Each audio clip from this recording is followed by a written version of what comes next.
most people that I meet, they say, well, I sort of think I know what I want to do. Like, this is what I enjoy. But what you enjoy maybe is a fantasy or a delusion. Hey guys, so welcome back to Conversations That Matter, back to the podcast. This week's guest, we have Michael Johnson on the podcast, Michael Mojo Johnson. Michael, welcome to the podcast. Excellent. Thanks for having me. Looking forward to having the conversation. Michael, what I like to do with all guests is try and get a wee bit of insight into who you are, what's actually got you to this point. So you grew up in Adelaide, is that correct? Yeah. Yes. Yep. Yeah. Down here in South Australia. So what was it like as a young Michael Johnson growing up in Adelaide? Well, first of all, it's weird because no one calls me Michael Johnson. I'm used to being called Mojo, so it's it's my name, but no one, like, I very rarely does someone call me Michael Johnson. So it You sounds don't get the odd to me. I'm title. like, who's that guy? um, but look, growing up was interesting. Now that I look back, I mean, I'm 40 now, so looking back, you get some time to reflect and I guess try and learn from how you grew up. But for me personally, my mum was 17 when she had me. My dad was 19. Um, my mum was from a Catholic family. My dad is probably what you'd call in Australia a bogan atheist. So almost what Americans would call a redneck. And yeah, I guess they got married and just tried to make a life for it. So my dad always worked two jobs. My mum worked as a shoe clerk. We didn't really have a lot of money. We just sort of skimmed by.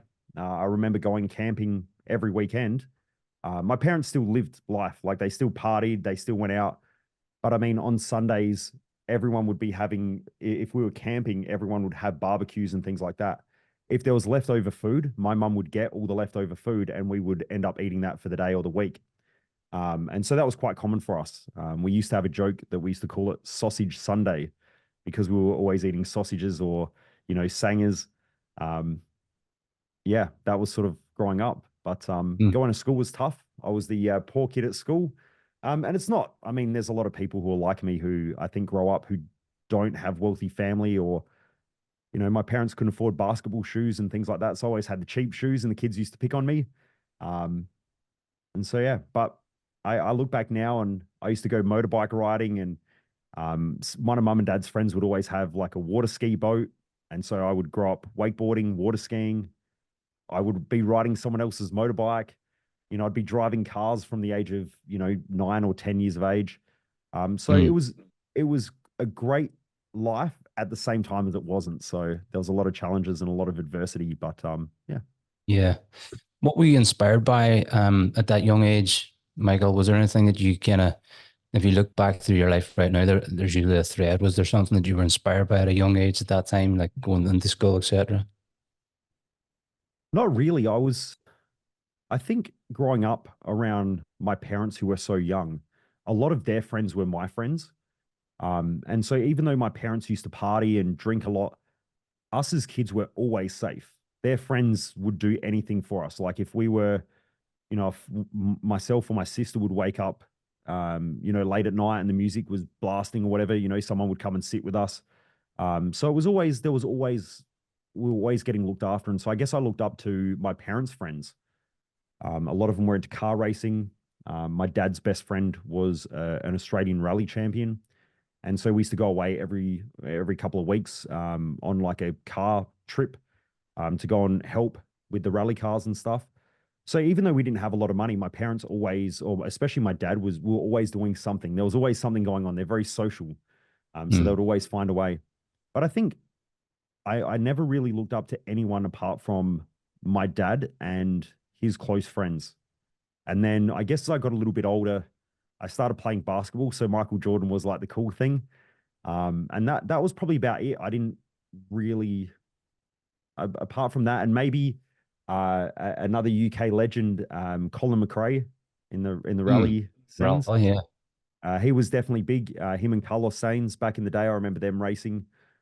So motorsport was probably, I would look up to them, but I wouldn't say that I would look up to them as such. It was just I was fascinated by how they did things. Mm.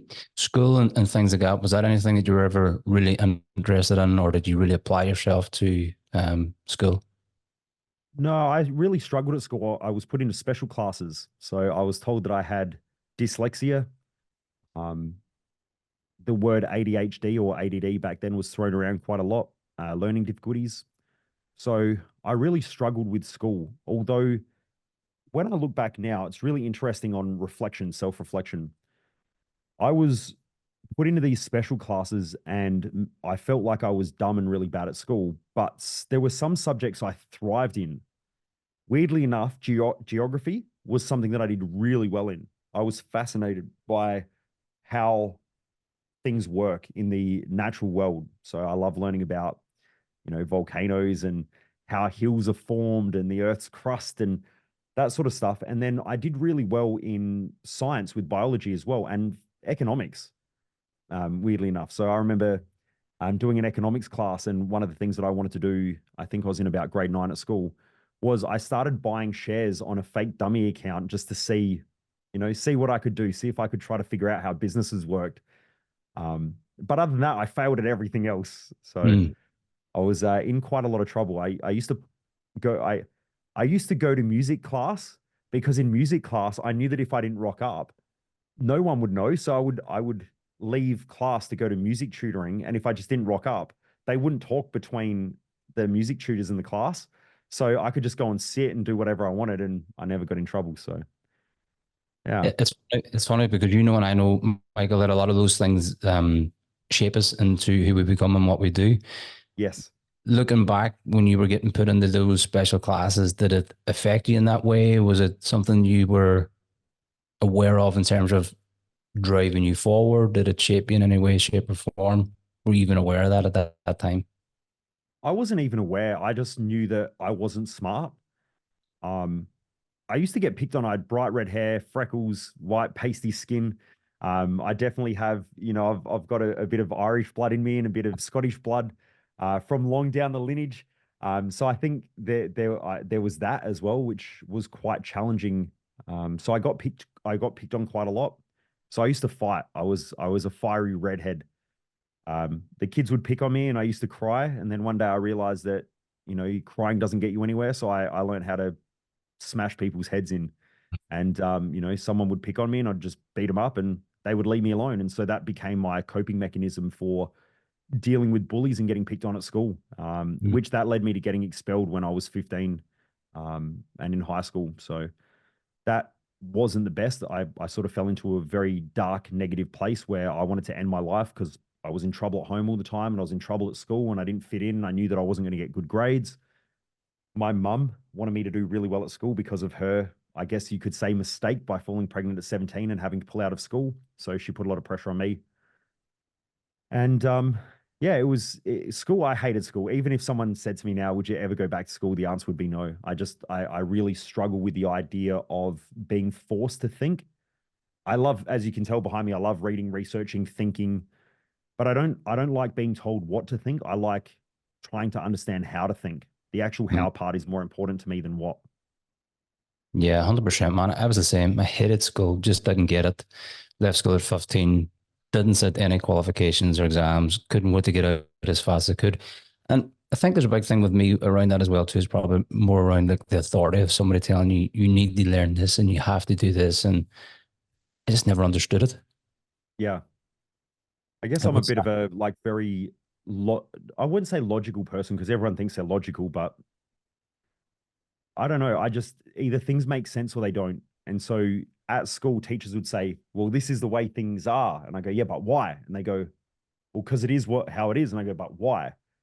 Or I would get back an exam, and I knew that there were multiple answers to the question, and so I would be thinking about it from different angles, but I would get across because it wasn't what they wanted, and so you know, I've really wanted to go back to university and study psychology and neuroscience, but I have put it off for well over a decade because I don't Mhm. want to be told how to think through things.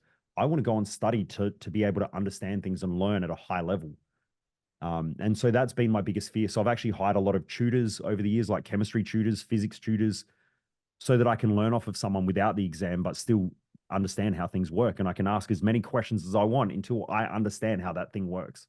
Yeah. So you leave school 15, 16, Michael. What's the path then? What are you doing? What are you getting up to? How are you making a living? So I got expelled when I was 15, and then I had to sit exams at home that year. And I just remember like because of my situation of my parents being so young and going away every weekend and partying with them. Not that I was partying, but they were partying. Um, I would rock up to school and everyone was playing sport, team sports. And so they would all be together in their groups and I didn't really fit in. So I was sort of friendly with everybody, but I never got invited to birthdays, never got invited to do anything on weekends. So I just remember when I got expelled, I just thought, this sucks. Like I don't fit in anywhere. I'm in trouble at home, I'm in trouble at school, and I don't fit in. And so, one night I snuck into the kitchen and I grabbed a big kitchen knife and I went to my bedroom and I was about to end everything. Um, and it was there that I realized that in this place of, I guess you could say, darkness. And I just remember being so distraught. Like I was so distraught because I just didn't know what to do, but I was just sick of everything. And I just felt like I didn't have a place. And I know a lot of people go through that at some point in life. But in that moment, I realized that I had given away all my power to somebody else or to everybody else around me, and that I just had to stop caring what other people think. And that was sort of my big realization that night. And I think that has helped me so much in my life is at the end of the day, I have to be cool with me. I can put my head on the pillow at night time and go to bed. I'm like everybody. Some days I stuff up. Some days I say the wrong thing. Actually, most days I say the wrong thing. I make a lot of mistakes throughout my life. But again, I have to know what the intention was behind why I did what I did. And if the intention was wrong, then I need to go and fix it or figure it out. If the intention was right and someone took it the wrong way, well, it is what it is. And they might realize it one day, or maybe we just need to communicate more effectively. I'm not sure.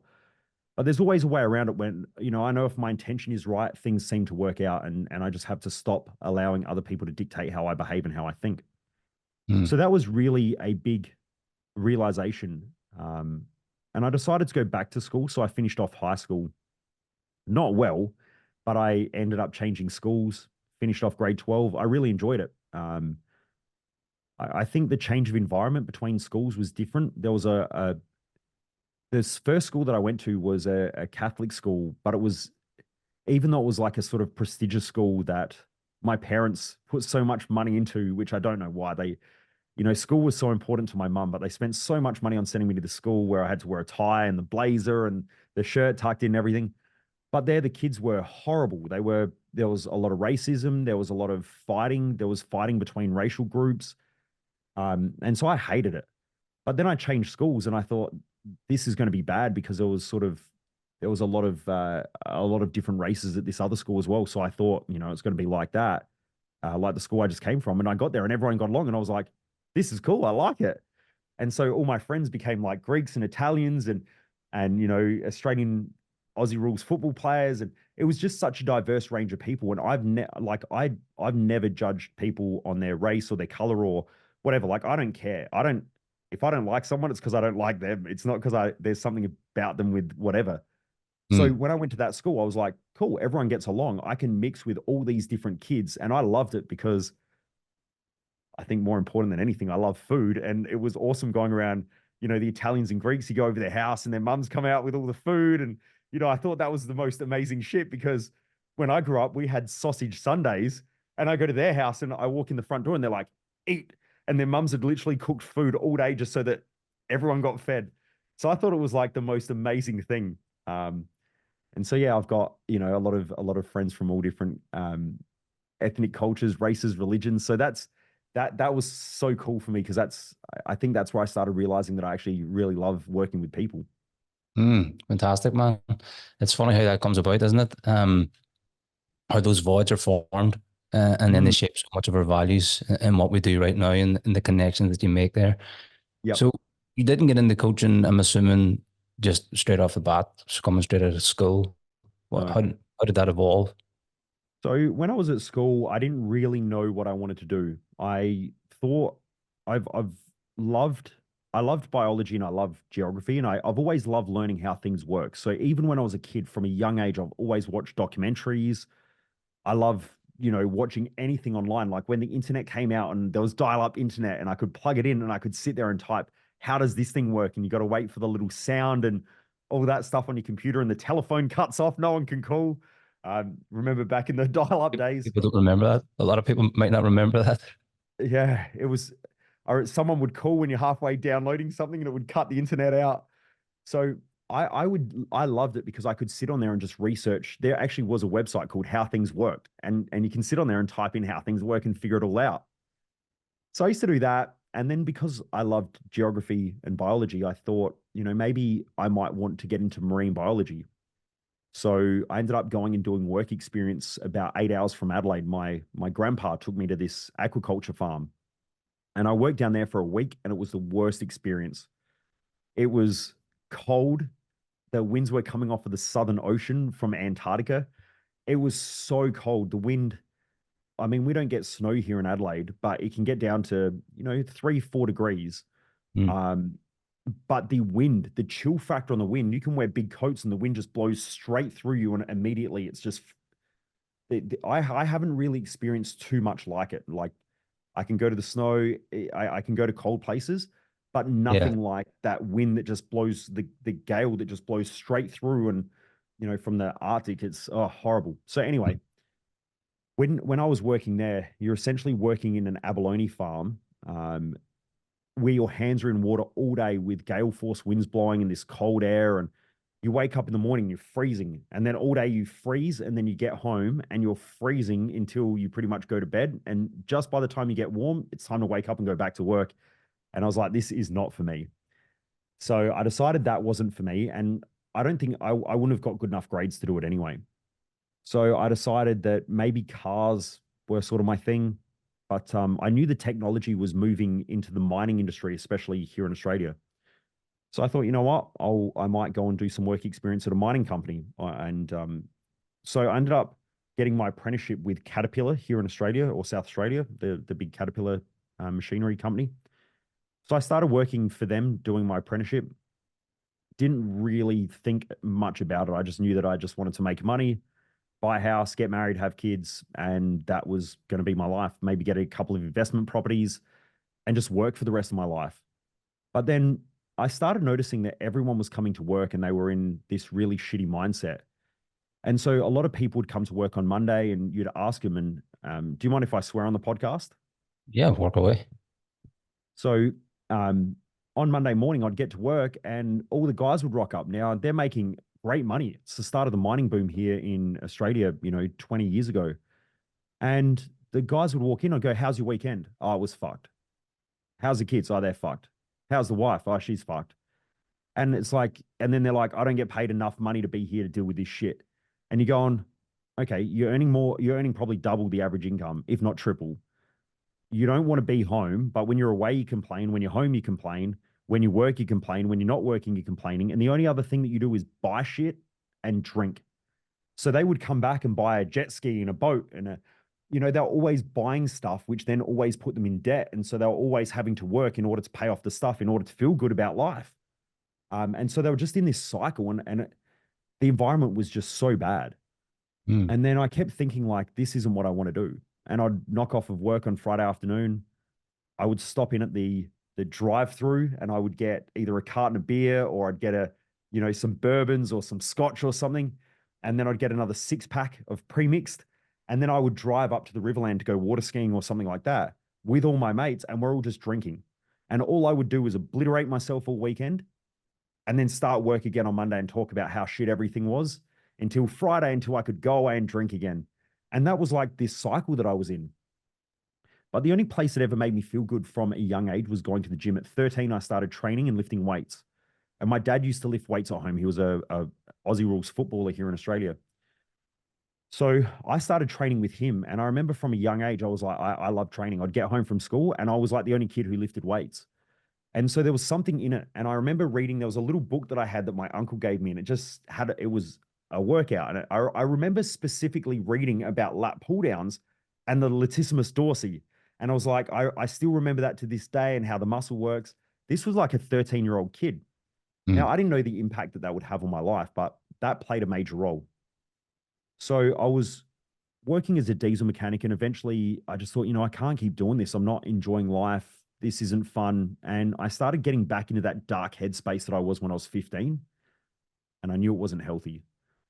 So I just remember, I don't know what drove me to do it, but one day I was just flicking through the newspaper looking at job advertisements, and this ad came up and it said, become a personal trainer. And I went, hmm. So I went to the gym the next day, and I was talking to the guy who owned the gym, and I was like, look, I don't know if this is what I want to do, but can I come in and do some shadowing and some work experience or something? He said, yeah, if you want. And I walked in there, and every day it's like this place that after work people go and they supported each other. They looked after each other. These aren't the environments that I'm used to working in. So I just saw that there was this different culture, that people went to the gym because they actually liked being there, and people liked working there because they liked the people that came in. And so I thought, this is really cool. But the thing that scared me more than anything was I knew I had to go back to school. Now, if I was going to go back to school, and back then it was 18 months to become a personal trainer of after hours study. And I thought, I'm going to have to go back to school. I'm the dumb kid. I'm going to get picked on again. All those fears from your past childhood when you grow up. It's like, yeah, but I can't read properly. I can't spell properly. I get told off all the time. All of that came back up again. And, I just had to deal with it. And so I remember the feeling of walking into the study school and signing up. And I was so scared. I was scared shitless. Like my stomach was about to like either come out the top end or the back end. But I did it anyway. And then when I got in there, it was amazing. They gave me this big, thick folder and they went, here's term one. And I went home that weekend. I read the whole thing from start to finish. And then I'm sitting on the internet exploring all these words that I didn't know anything about. And then my girlfriend came home. She said, I got a nutrition book. And I remember sitting there forcing myself to read it because I'd never really read properly before. And that was the start of something. And then eventually my best friend's 3-year-old niece was killed in a car accident when we were probably about 20 years of age, 2021. And I just remember this little white coffin going into the ground thinking, how can life just be taken away? We're just here one day and we're gone the next, and we don't have a choice in most cases. And while I was at the funeral, something, I don't know how it happened, but I remember just watching this white coffin going into the ground, and these questions popped into my head. What's the purpose of my life? Why do I exist? Why am I here? How am I going to be remembered when I'm not here? And I remember this sick feeling of not being able to answer those questions. And it just, that like imprinted in my head for so long. And then fast forward a couple of months later, my boss called me into the office and he said, Michael, your job times are as good as anyone. I'm going to sign you off your apprenticeship or your internship as a mechanic. And I remember getting the certificate and putting it up on my toolbox, and I sat there and I looked at it, and my stomach just sunk. And I kept looking at it, just thinking, this is it. This is life. This is the game. This is it. It's as good as it's going to get. And I was like, this fucking sucks. This is not what I want to do. This isn't where I want to be. And so I grabbed the certificate. I went back into the boss's office and I said, look, I don't want to be here. And he said, what do you mean? I said, I'm out of here. I'm leaving. And he said, what are you going to do? And I said, I don't know. It's not this. And he looked at me, and he was the head of a major trucking company. And he's probably close to a billionaire. And he said, Michael, don't end up like the rest of these fuckers. Go do what you love. Put my toolbox in the car, drove to mum and dad's house, and I'm unpacking it. My mum comes out and she goes, what are you doing? I said, I quit. And she said, well, what are you going to do? And I said, I don't know. I'm going to go see if I can get a job at the gym. And then she burst into tears. If you just stick at it for 10 years, you'll be set. You'll be able to buy a house, get married, have kids. But what I realized then was they were her dreams, not mine.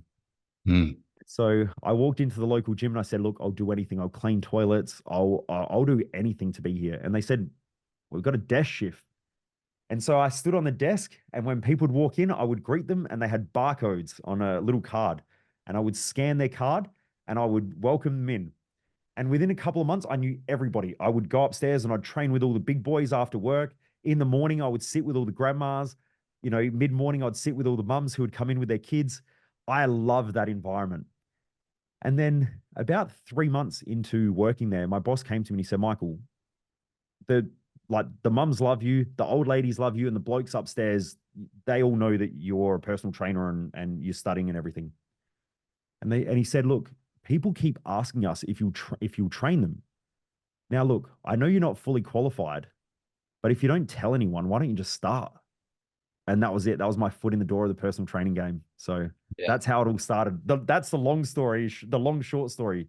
Yeah, it's such a similar story to mine in so many ways. I had been working for God knows how many different jobs. I was a roofer, I was a concreter, I was a taxi dispatcher, I was a doorman, I was absolutely everything. And then I got a chance. I competed as a bodybuilder, got a chance to work in a gym, and I worked there for a year. He let me go, and at that time I wasn't qualified as a personal trainer. So when he let me go, I ended up back out in the sites again, shoveling concrete. And then he asked me back, and when I got back, I was like, I'm getting qualified. I'm getting the money up. I'm going to do the certification this time round. And then when I got fully qualified, that was the door, and then also to become a personal trainer.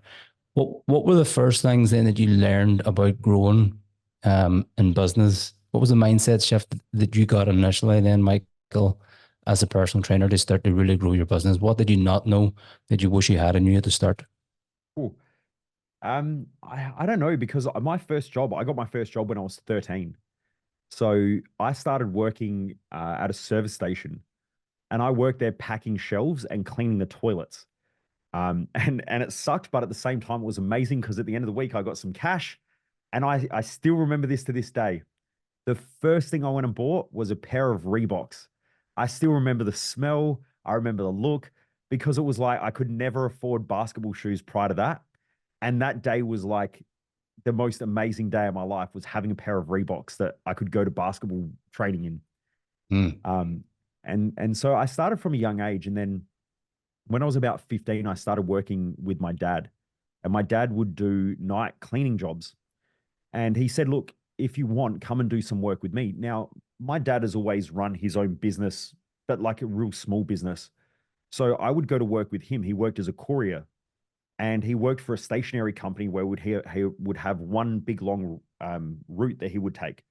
And so he would start in the morning, figure out where each parcel would go along the route, and then pack his van absolutely to the brim where you couldn't even breathe in there. It was so packed. And then we would start and we would go for the whole day up this one route and then back and deliver all the parcels. Now he would outwork everybody. He was a hard worker, builder by trade, tough as nails physically, similar build to me, like broader shoulders, bigger chest. He's got these little pigeon chicken legs, but that's why I'm always training my legs because I don't want to have the chicken legs like my dad. But he's quite stocky. Um, and so I learned how to work from a really young age. I was never afraid to get my hands dirty. I was never afraid to work hard. He was always building cars in the shed at night time until, midnight, and then he'd go to his second job. So I just had that work ethic installed in me anyway. mm. And that wasn't the hard part. And I think that's probably been my greatest gift is just my work ethic. I wouldn't be where I am today without that work ethic, and I'm still working my ass off. Yeah. But I think when I started as a personal trainer, the thing that I really had to learn was probably how to be more confident around people. I think that's probably been the first big shift was from a young kid growing up who was picked on a lot. I was really awkward around people. I was comfortable when I was comfortable with them, life of the party. But just communicating with people that I didn't know, I was very reserved and always worried about what they thought. So I had to overcome that fear. And I think that fear to this day, my wife says to me, she's like, how do you just go out and talk to anybody? And I'm like, because they're more scared of me than I am of them. So, I just talk to anyone. Mm. Yeah. So that was Yeah. probably the first big thing, especially around running a business. Yeah, I can resonate with that again. Because I remember you've heard of fitness first, the gym's fitness first. Yeah. I worked Yeah. in one Yeah. for a year. Yeah. It was the first gym I worked in, well, the second gym I worked in as a personal trainer. I remember sitting, being really shy at the start, and people coming in and thinking about trying to get clients and not having the confidence to go up and really approach people. And it was after a couple of weeks, I didn't have any clients. And I was like, right, I'm going to end up back out in the fucking site concreting again. I'm going to end up back out in the Bolton site doing that shit all day long that I don't like, unless I get over that fear, and unless I get over that thought of what if somebody actually rejects me. And I think that's what most people allow themselves to actually prevent them from growing and moving forward in any walk of life. Getting that level of confidence and getting over that fear and just putting yourself out there. So from there, then, Michael, when you started to grow that personal training business, till until where you are right now? Like, what was that length of time? How many years were you a personal trainer until this point? There was a big crossover. So there was about 5 years that I worked at the first gym and I helped them set up a franchise system. And when I was there, they said, look, we want you to do a seminar. And I remember like shitting my pants that I would have to get up and talk in front of people. And that was sort of the first time I ever got a taste of speaking in front of a large group. But when I got off, everyone seemed to love it. And I thought, oh, this is cool. Like, it's cool that I can impact people with my voice and my knowledge. And prior to that, I never thought I was smart enough, really. So that sparked my interest about speaking more. And then when I set up the franchise system, the boss said, well, why don't you go out and train all these other independent gyms on how to use our system and our model? So I started going out to other gyms and training them and developing them. And I found that really, really cool and really rewarding. So that happened for a while. And then I decided to leave that gym and I went and worked at Fitness First. That was cool because it opened me up to a national organization, an international organization, I guess. But prior to that, we worked a lot with a lot of independent gyms. So even though we thought we were the best because we were the best in the independent gyms, I hadn't really gone out and worked for a large national company where, you know, you've got personal trainers from all around the country with all these different ideas. And so when I hit Fitness First, it was crazy because I was like, I thought I was a top dog. And then I went there and I was like, shit, there's these other people who have this great knowledge. So I started learning, I started studying a lot more again. I went back and studied all the Paul Check systems. And so I did his holistic life coach level 1, 2, and 3, and then the Check practitioner level 1, 2, 3 as well. I think I did them in like a year and a half, maybe 2 years. I did pretty much all of all of them up until Check level 4. I think that's the only one I haven't done. So Is I the just OG, studied my ass off. What's that? Sorry. he's the OG in that space for sure. Paul Check is amazing. Yeah, he was pretty out there, definitely ahead of his time. So I did all of that, and then I had a falling out with my manager there. What I found was the first week I went and worked at Fitness First because I'd already built my confidence. The first week there, actually I should rewind a little bit. The reason why I went to Fitness First was they essentially poached me. And what they wanted was they wanted someone. They'd just come to South Australia and they'd launched a brand new branch, which was their second one, I believe, in South Australia, maybe their third. But I think it was their second one, High Marsh. And so they had a lot of young trainers who were like 18 out of school, you know, bushy tailed. But after 8 weeks, even though they had 10 trainers, they were doing minimum sessions. And so they needed someone who was a bit more um, grounded in the industry and who'd been there a while to come in and sort of help them a little bit. So when I got there the first week, I just stood at the front counter and I said hello to every person that walked in from like 6 a.m. in the morning until 9 p.m. at night. Like I said hello to everyone. And by week 2, people coming up and they're like, oh, what do you do here? And I'm like, oh, I'm a PT. And they go, oh, actually, I've got a question. And so then next second, so within I think they used to have the 12, it was like 12 weeks, you know, the first 4 weeks, you don't pay any rent. And then the second 4 weeks, you put in a little bit more. And then and by the end, you're full amount. Well, by 10 weeks, I was already doing 50 hours of PT a week. So I was like, I don't want to do none of your like free shit and whatever, because I don't need less rent. Like I'll pay full rent, but just I don't have time to do the rest of your crap. Mm. So I was off and I was running, I was mentoring the other kids and all of that. But I think the gym manager there got a little bit jealous of all the younger guys coming to me instead of going to him, and he was the big dog. But what I also noticed was they're a bit sly. They used to sell these you know, gym experience packages where you'd get the first 3 sessions for $50 or something like that. And then they would give them to you as leads.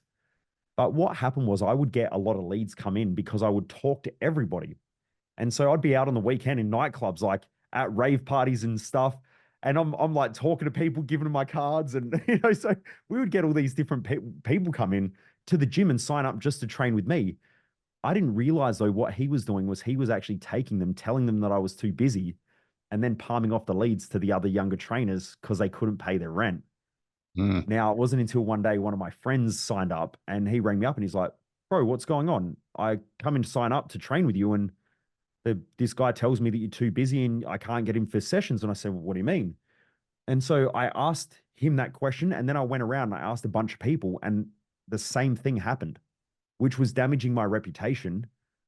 You know, it was damaging the club, all because of this manager. And so I took it to the big boss. And then I ended up getting a phone call from him, and he said, "Look, mate, you're out of the club." And I said, "Well, you can't do that." And he said, "Yeah, you do. Yeah, I can, because your contract expired 2 days ago and you haven't signed it." And I went, "You fucking prick." So my 1 year contract was up when that happened. So I ended up going, and I got poached anyway by medical center because I used to work with a physiotherapist. And he said to me, "Look, if ever you want a job, come and work in the medical center."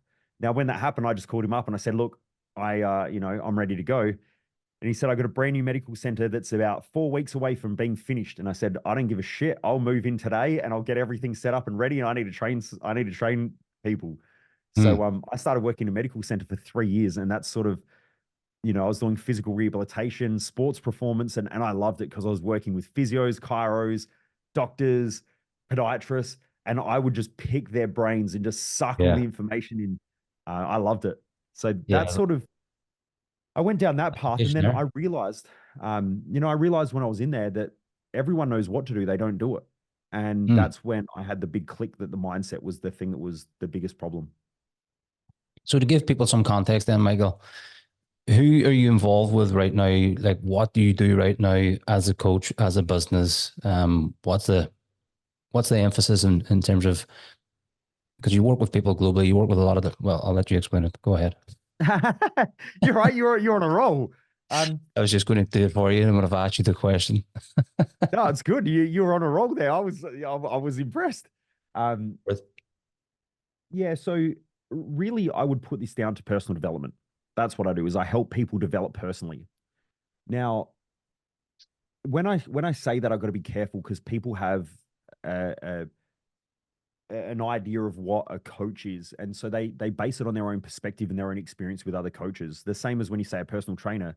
There's everybody from like the ex junkie that throws a couple of punches at a gym bag and calls himself a personal trainer, right through to people who specialize in sports performance and human movement, and sometimes are even smarter than physiotherapists and things like that who have done decades of study. So there's such a broad perspective. So when I say coach, I normally get thrown into a pool, and someone says, "Oh, I got a friend who's a coach, or I work with a coach," and I'm like, "Yeah, but you don't work with me." So like, we could be talking different things here. But when I say personal development, it really comes back to, how do we get the best out of ourselves? My job is to help people perform better. And so over the years, I used to work a lot with helping people build their own success map in life. What I found was that almost everyone I come across is actually lost, and they're using trial and error as a mechanism to figure out how they want to live. And so a lot of people don't really know what their long-term objective is as a mission. They don't understand their life purpose, so they can't live it every day. They're unclear on their true values. They have something called an implanted value, or Sigmund Freud called it um, the superego, which is the internal voices in our head that think that we need to do things, and carries guilt and shame, and we try to people please others. Mm. So most people that I meet, they say, "Well, I sort of think I know what I want to do. Like, this is what I enjoy." But what you enjoy maybe is a fantasy or a delusion. In the Matrix, they have the woman in the red dress. It's a distraction. Um, if you look at the word passion means to suffer in the etymology. So a lot of people follow things that they're passionate about because it gets them excited and it makes them feel good in the moment. But a lot of the time, the things that we're passionate about that feel good in the moment actually have consequences and make us feel bad, and create vicious cycles. So what I realized was that I had to help people to get really, really clear on where they wanted to go, who they were, what their unique gifts were, and then let them go in the world. But then what I realized was that unless you have mental and emotional stability, it's very, very hard to be consistent. And I realized that there was this big emphasis on positive thinking that was out there. But if you have a look, anything in nature that has a positive charge attracts a negative charge in order to stabilize. And then if you study chemistry, if you look at bonding, ionic bonding, and so on, everything is trying to go back to its most stable form. Now, if you have an element or an atom that has an imbalanced outer shell, it's highly volatile. When it's stable, it's called noble. So if we want to be noble and live a noble life, we have to be more mentally and emotionally stable. And so I started creating tools around mental and emotional stability so that then people could stay on the path that I'd helped create for them, so they could live their life. Over time, that has got phenomenal results from people all around the world. You know, I've worked with rich listers, professional sporting teams, a lot of the big companies here in Australia, top executives, right through to mum and dads, people that have gotten out of jail, people with PTSD, um, and a whole range of people. Just sometimes people are lost. So that sort of started everything. And then eventually, a lot of business owners were coming to my events and they were saying, shit, this is really good. Can you come and train my team? So I would go out there and train my team. And I was thinking, almost every business owner's problems are people problems. If you have a sales problem, that's people dealing with people, right? Even when you do business to business, it's never, there's not, I don't believe in business to business sales. You're essentially doing a person to person sale. It's just Mm. you've got to find the right person to communicate with to try to get the sale through. So we're not really doing business to business, we're doing people to people. So sales is people, your sales team are people, marketing is how you get your message through to people and potentially influence. Then you have staffing, that's people problems. Then you've got the owner, that's people problems. Leadership and management are two completely different skill sets. They're people skills. So I went, shit, there's all of these things that I can help businesses with. So I started branching out into the business space. So we run business masterminds, business courses, marketing, branding, sales, but then a lot of it is still human behavior, personal development. So it all really sort of falls under that banner, I guess you could say. What have you seen then, Michael, in terms of the differences between business leaders and businesses who are flourishing from a personal perspective? What have you seen the differences then between leaders who are growing and smashing it and getting to where they want to be, and the ones who constantly kind of feel stuck and feel lost? It's a great question. It's all the same principles, really. Like I could give you example after example where I've had people come to me, like one of my clients, Karina, many, many years ago, I met her. My staff said, I was running a 1 day event and my staff came to me and they said, hey, this woman wants to meet tomorrow and asked if it's okay if she can bring her son. I said, yeah, that's fine. When she came in, her son was in a wheelchair and he was, I didn't really see it first, but when he got closer, I realized he was heavily disabled. And she came up and she introduced her son as Jake and she said, this is Jake. And I said, oh, hey, Jake. And he couldn't talk. And she said, yeah, Jake was born with quadriplegic cerebral palsy. So he'll never walk, never talk, anything. We end up having this conversation. She sits down, she says, my life is wrecked. Like when my son was born, my husband started using drugs. I didn't know anything about it, but he had a little small business, didn't invoice customers. And then one day I got a phone call from the bank and they were about to repossess our house. And so I have a son who's got quadriplegic cerebral palsy, a daughter as well who's a little bit older. I've got to, I had to quit my jobs to look after Jake, and I'm like, she looked at me in the eyes and she was terrified. She said, "I'm fucked. I don't know what to do." Um, and I just said, "You need to come and do my Thrive Time event." And she looked at me in the eyes in desperation, said, "I'll do anything. I'll be there." And this is why I hate talking to people who have every opportunity and don't take it, because I reflect on people like that who, you know, when you look at that, how much how much harder can life get when you have a son who's born who needs full-time care for the rest of his life, who'll never talk, walk, be able to change himself, anything, and he's got to go to school. She's also got a young daughter as well. Husband gets kicked out of the house. He's using drugs. They've got no money. He hasn't paid the mortgage. Bank's about to repossess the house. Like, it doesn't get worse than that. Mm. I mean, it probably could, but not by March. And she still makes it happen. And then I talk to all these asshole business owners who sit there and they're like, oh man, like everything's shit. And I'm like, bro, you complain for like 30 minutes. What are we going to do? And then I give them the solution. They go, oh yeah, I don't need to think about it. And I'm just like, you're a piece of shit. I don't even have time for you. You've got every opportunity in front of you, and all you got to do is pay a small amount of money, and you make fucking excuses. That's why you suck. That's why your business sucks, and that's why you're not going to get anywhere until you hit rock bottom.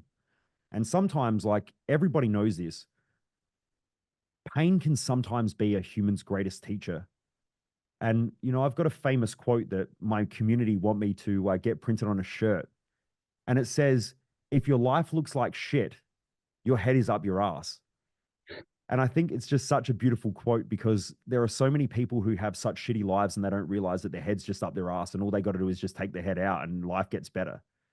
And I think that I deal with a lot of people want my help, but their life isn't bad enough, but it's also, they're not inspired enough to just want to grow and push it and develop. So in answer to your question, the thing that separates high performers, I believe, from everybody else. And Karina is a high performer. Now she's thriving. She's got a business. I see her at events where she's doing stuff with disability support, and she got engaged only recently. And I'm so proud of how far she's come. But I think the thing is that the thing that people need if they want to succeed is, first of all, they've got to develop their own self-belief around the belief that they deserve to have something greater in the future. And I was talking to someone the other night and we're just having a chat about this. And sometimes I get deep into like philosophical talk with certain groups of people. I study a lot of philosophy over the years and also a lot of science. But this person said to me, what you want in the future is already yours. You just have to be in the right energy in order to realize that it's yours and just go and take it. And I went, that is so brilliant. I mean, it makes me feel amazing just saying it. What if everything we want is already ours, but we just have to put ourselves in the right state in order to just see that it's there, that then we can just go take it.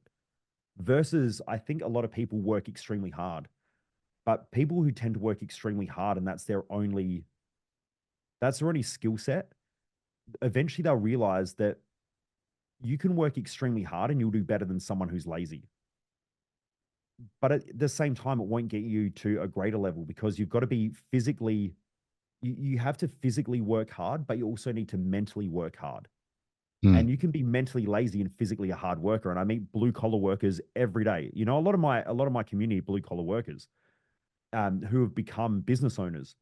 Now they're great because they realize that working hard gets you so far, but eventually you have to start working smarter. And the more you start to work on your mindset and the way you think through things and your leadership skills and your communication skills and your ability to inspire people, the more money they make and the better the life they have as well.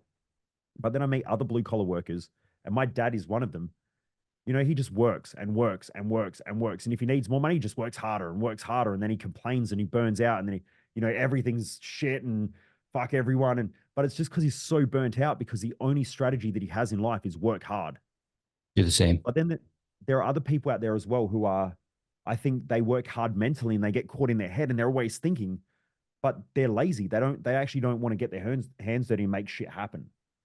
I think there's this beautiful balance between people who believe that they have something greater that's almost theirs in the world, or they have a future vision that they go, I know that that's meant for me. And so there's some intrinsic pull, whether it's a vision or a mission or a purpose or all three, but they have something in the future that drives their behavior. The other thing is that they start to realize that they need to both work hard and smart.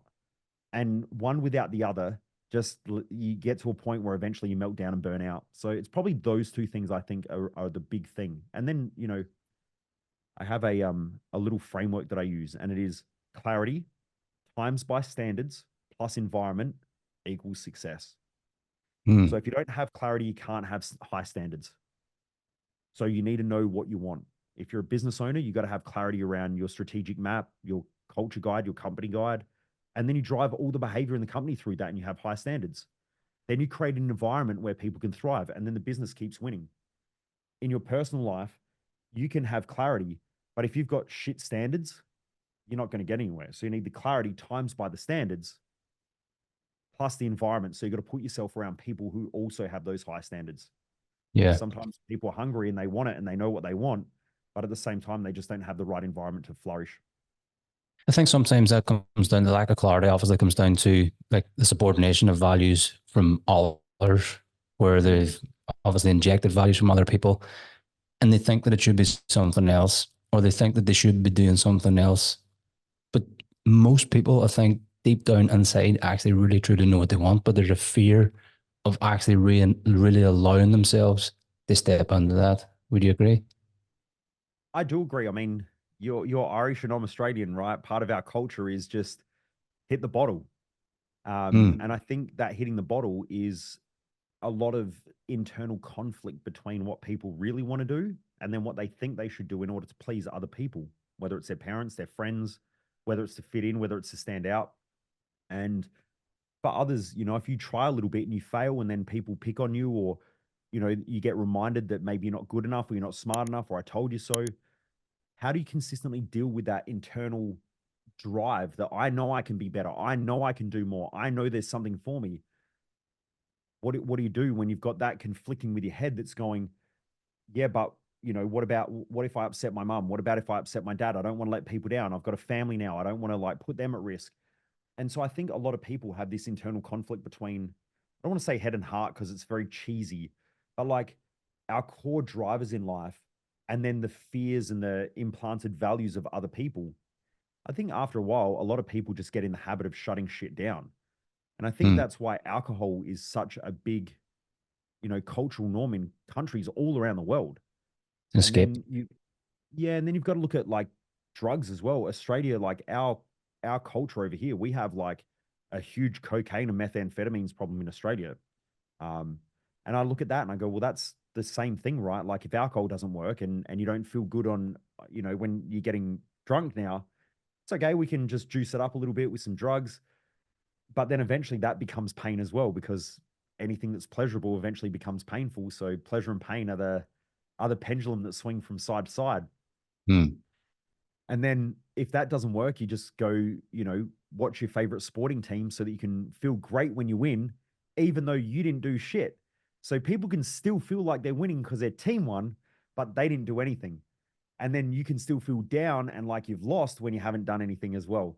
And so sport is just such an amazing distraction for a lot of people. Now, I'm not saying there's anything wrong with sport. There's nothing, I don't judge people who use drugs. I've never touched them, but a lot of my friends use them. My best mate went to jail for drug importation. So, I think drugs, alcohol, I grew up drinking. Like Yeah. it's what people do. So I think these are all just distractions from, I think if people sit for long enough, they go, you know what? I'm pissed. I'm really pissed off that I'm not where I want to be. And there's something inside of me that's telling me, go do more stuff. There's something better. Yeah. And I I also think believe that, oh, go ahead. Sorry. there was a fellow mentor of ours, Dr. DeMartini, says all Yeah. addictions are an unfulfilled highest value. Yep. And I thought that was so true. And I can reflect back on my own life. At times, I haven't touched the drink now nearly 2 years. Well But done. at times when I was drinking too much, it was because I wasn't actually doing the thing that was most important for me. I had actually removed myself a lot of the times from certain processes in my business. And then I felt lost and I had all this time. And I was like, what do I do? And I stopped doing the thing that was actually most important. And that's when I was more volatile. And that's when I was going to all the different things like alcohol, etc., to try and, I suppose, numb the pain of not doing what I was supposed to do. Yeah, I would agree with that. It's pretty common. I have it a lot in my community, when we're dealing with a lot of business owners, a lot of them will come in and I notice that when we have lunch breaks, they'll go out and they'll get some food and then they get a bottle of wine. And then afterwards they go out and they have a steak and some salad and whatever else they want, and they get a bottle of wine and then they have a couple of beers. But what I notice is that after they've been in the community for a little while, all of a sudden the alcohol stops. And I ask them, I'm like, why? What stopped? And they're like, I don't have time for it. Like, I don't want to wake up tomorrow with a hangover. I got too much shit to do. And so I just noticed that when you have a purpose, all that other stuff goes away. Like even now, I very rarely eat even chocolate because I go, just the sugar and everything like that. I like eating it, Mm. but I just don't like the feeling of going to bed and being a bit more wired. And most people don't even know that that happens because they just can't feel it. Whereas I Mm. think the clearer you become, the harder it is to be around that. Even now, like I say that nothing good happens after 9 o'clock. And then my mates go, yeah, that's because you're fucking boring. And I go, well, maybe it's just because I would rather wake up at 6 o'clock in the morning, go for a walk and a run and go get a coffee and go train and feel amazing, get heaps of shit done while you're lying on the couch with a hangover, eating pizza, feeling like crap and hating life. Like maybe I'm the one who's actually like enjoying life, and maybe what you call enjoying life is actually a distraction. 100%, man. And I think it's so right what you've said, because once you do get really dialed in with that purpose and you feel really aligned with it, then all of those things that you used to do, you're taking you away from the thing that you find most meaning and what actually really gives you energy and what you feel most inspired by. So it just doesn't even make sense to try and go to those things. And I'm the same. 8:30, 9:15, bedtime, out cold, wake 5 a.m., nice and fresh, and get after it. So if somebody was, let's say somebody's listening to this, Michael, and they're feeling the way that we've kind of talked about already in this podcast, and they want to create change, and they've tried it before, let's say, and they've maybe done the the healthy habits, and they started the gym, and then they've fallen off the bandwagon again, but they do want to create change. What advice would you give them? What could they do themselves to start to really implement and shift their mindset around to create some sort of change in their life? What would be your I think first thing that you would take them to? there's a few different things. Like I think if they're listening to this podcast anyway, they're already doing the right thing. The right thing is you have to change the environment. You know, like if you look at someone who's a drug addict, why do they put them in something like AA, or why do they put them in a rehab facility? Because it pulls them out of an environment that has these mental attachments to the thing that triggers them. So, you know, like I'll speak to people and they go, I never smoke. But when I go out with my friends, I have a beer and then I have a smoke. And I'm like, that's because beer has the attachment. So if we just don't drink beer, then we don't smoke. And if we do that for long enough, then eventually the smoking is easy to give up because you just haven't done it. So I'm like, you just got to change the environment, start hanging out with people who don't drink beers. And then some people are like, yeah, but that's, isn't there an easy way? And I'm like, that's cool. Just the shortcuts are always the longest route, Mm, right? I wish there was a shortcut to dieting, but there isn't, right? It's calories in versus calories out, and you burn that shit off slow.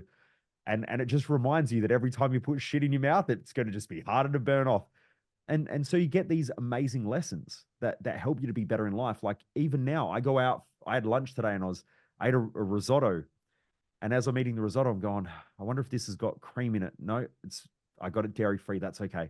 And so I'm trying to calculate calories because I know that this shit I got to burn off. So if I keep putting on the gut, that makes it harder to lose next time. Now, some mm, people go, well, that takes all the fun out of it. And I go, maybe, but it's a lot more fun when I don't wake up and I can get out of bed, and I've been overweight before and I don't like it. I feel like shit. You know, in grade 5, I was the only kid in the swimming carnival with a t-shirt on. mm. I don't want that shit. When I go out now and I walk in somewhere and I'm a 40-year-old man now, I still, I've still got a fairly broad chest, big shoulders, sort of solid arms. And I walk in and people look and I go, yeah, you know what the Mm. fucking deal is? But I'm not being cocky or anything like that. But I just know that they get it. And they're Yeah. all sitting there eating all their food and drinking and everything. They're like, they get it. Because when we see an attractive person, we know that there's something about them that we admire. Just like when we see someone who has money, we're like, there's something about you can. I mean, I've got supercars. So I rock up somewhere and I hear people talk shit about it. Oh, I bet he's a drug dealer. But that's the way that they mask their own insecurities because they don't want to admit the truth. And that is, there's something about me that they admire. They just don't know what it is and they're not smart enough to ask good questions.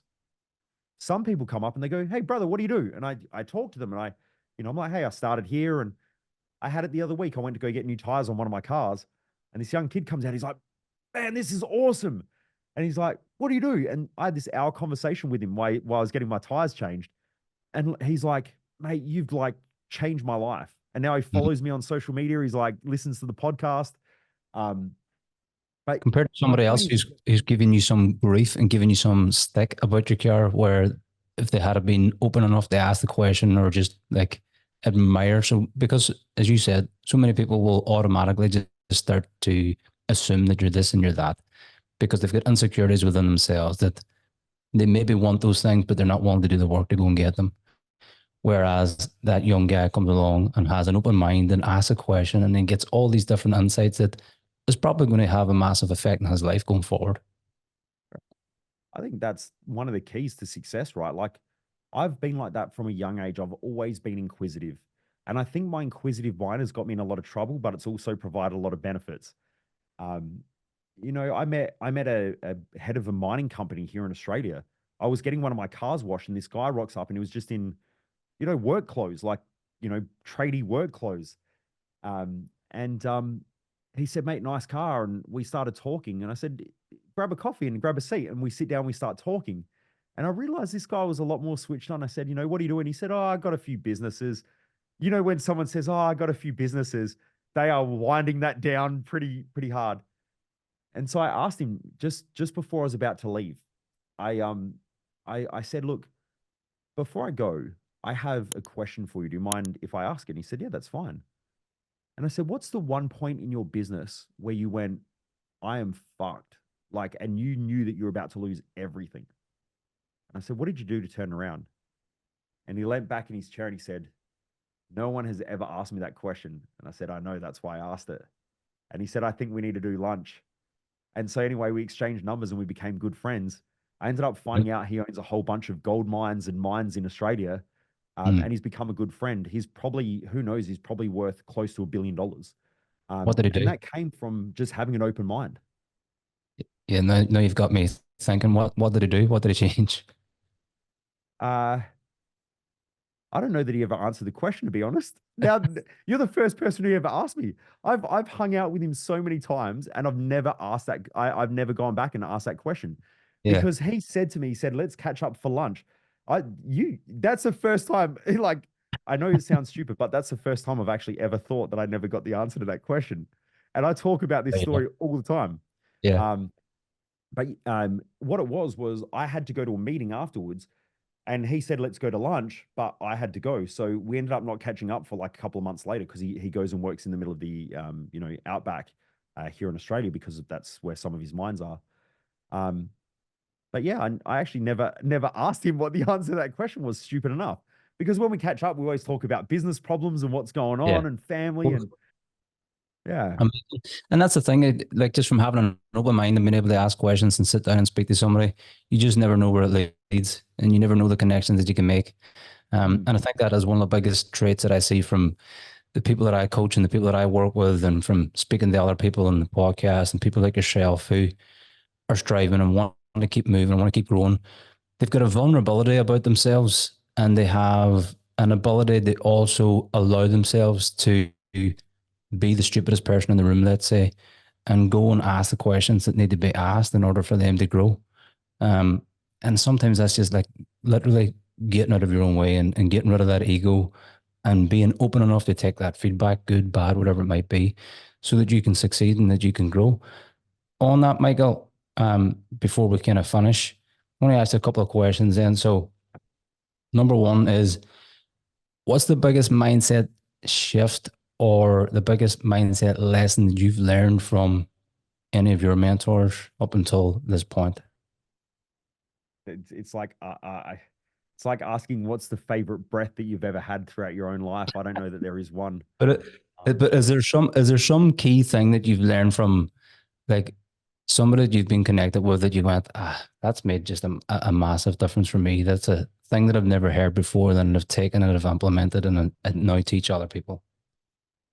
Not really. There's just too much. Like I could go back through all my mentors and everyone. I think there's the right piece of advice at the right time. And I've had the ability from even a young age to find the right information at the right time, even though sometimes it doesn't seem like it's the right time, it is. Recently this year, I've been working with two mentors who are, one of them is one of the biggest marketers on the planet. The other one has a massive online following, and I become good friends with them. Well, not the marketer, but I've become good friends with his best friend. And so it's opened up corridors, and they've taught me things that aren't like big mind blowing, mind altering experiences, but just little things that I'm like, shit, I never thought of that. Wow, the way you see that is different. And so I tend to take those perspectives, and I'm always building it. I would definitely say, like, if I go back, there's been a bunch of things that I've been introduced to which were sort of opened my mind a little bit. So if I go back, probably Paul Chek was the first one to open my mind up to thinking a bit more philosophical. I always did, but not really. I didn't really have an idea around the exploration of what that was. So he sort of opened that up. But I also had a couple of friends that I was hanging around with. One of them was a medical doctor that used to do biofrequency or bioenergetic stuff with like different quantum machines and weird shit. He was like a nutty scientist dude, almost like a bit like Tesla. So he was a bit of a weird out the box thinker. So they sort of came around the same time that made me think outside the box. Prior to that, I was very attached to the physical world that, you know, you work hard, you do things, you get outcomes. And so I was very attached to that physical realm. And they sort of opened my mind up to the exploration of philosophy and thinking about maybe there's some impact with energy and light and how light works, which then sort of moved me into studying and even meeting people and having lunch with people like Dr. Joe Dispenza, some of his researchers as well. And then from there, I started studying a lot more harder sciences. Like I actually went and got a chemistry tutor and a physics tutor and started learning a bit more about that stuff. So I think that was a big thing. Dr. Joe Dispenza opened my eyes up a lot more to potentially the idea that maybe there's some sort of quantum influence in the human experience, but I didn't know what it was and still don't. I think he tries to do he tries to explain it, but I think there's still big gaps. And I think there's a lot of debate around how the human experience interacts with the non-physical or the quantum or the world of physics. And I mean, even in physics, if you look at the difference between quantum physics and physics, we don't know where energy and matter, where that change happens. Like we know that there's an observer effect. But so anyway, I'm going off track. There was all of that. Czech opened me up to the idea of like just eating a lot better as well. Yeah, so there's always different mentors at different times. Sometimes there are people that some of my business mentors are mind blowing. I was in just recently I was in Bali and one of my accountant, he has become a very close friend of mine and he was one of my clients. Very, very smart guy. He's one of the big partners of a big accounting firm here in Adelaide. And I'm in Bali and I said to Jess, you know what? Today's my first day that I'd relaxed. We went to Singapore, then went to Bali, and we changed 2 different places in Bali, 2 locations. And we ended up staying at this big resort for the last part. And it was the final day and I just started relaxing. And I said, Jess, you know what? I want to stay for another week. He said, all right, let's just book for another 7 days. Got to change some clients. So we make the change. I walk into they have like a lounge, a sort of, yeah, like a business lounge. I walked in there for breakfast and my accountant's sitting there and I went, get the fuck out. What are you doing here? So anyway, we hung out. We stayed in the same hotel in a whole nother different country. And we're in the business lounge at the same time, which was just like freaky that it just happened that way. But anyway, some of the conversations we had, he's very philosophical as well, even though he's very mathematical. Some of those conversations were life altering as well. Just made me think a little bit different. So yeah, I'm always looking for those moments. They're there every day in front of us. We just got to open our eyes to them. What's been the best advice that you've had around money? Around money? Don't be fucking stupid. Probably that simple, right? Just don't be fucking stupid with it. Easy come, easy go. Warren Buffett said there's two rules to money. Don't lose it, and don't forget rule number 1. Right? Never lose money. Never forget rule number 1. There is 2 rules for wealth creation.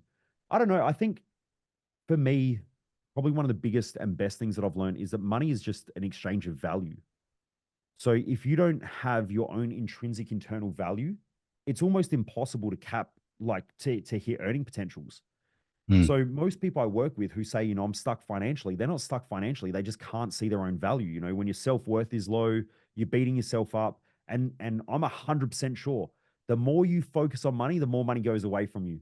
The more you focus on acts of service, the more you focus on adding products, looking after customers, helping people around you, the bigger business grows. And you see that time and time again. Yeah, 100%. People like Steve Jobs, he creates better products for the world, makes them simple, makes them easy, and sells them really well. Mm-hmm. Yep. As again, hearing from DeMartini says that money trickles through society from people who value it least to people who value it most. Yep. Which is true. If you value it, you're going to save it and invest it and use it wisely, for sure. Yep. Michael, it's been an absolute pleasure having you on the podcast. man. I've really enjoyed this conversation. Really enjoyed actually getting to meet you as well too. For people who are interested in what you do and are interested in your coaching, where is the best place to find you? Yeah, you can jump onto michaelmojo.com. So it's one word, Michael, Michael, Mojo, Mojo, all one word, .com. That's my website. Also, you can search Michael Mojo _success on Instagram. I'm normally on there. I'm in the DM, so I talk to everybody. So you can jump across there and say hi.